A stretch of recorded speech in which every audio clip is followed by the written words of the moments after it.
Saturday, 12 p.m.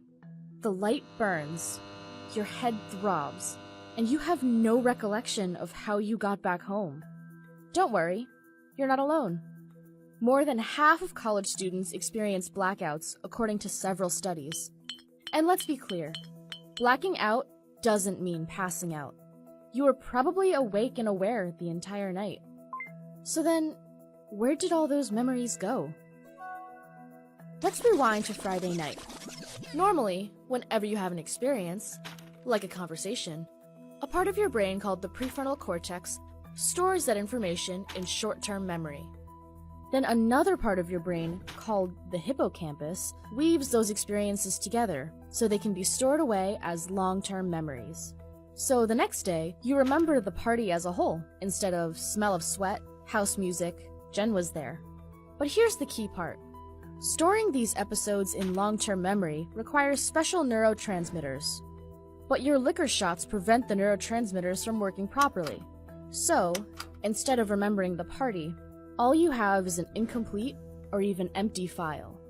And the amount of alcohol in your system at the time influences how much you remember.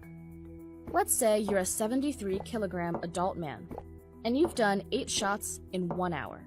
Your blood alcohol content is probably around 0.2% by this point, more than twice the legal limit for driving a car. And your brain may still be able to store some memories, so you end up with islands of memories separated by missing sections. That's called a fragmentary blackout, aka a grayout or brownout. But if you keep pounding those shots, it gets worse. Within the next half hour, you pound back another 4 shots. Now your blood alcohol content hits around 0.3%, and your hippocampus goes dark, and full amnesia sets in. This is called an en-bloc blackout.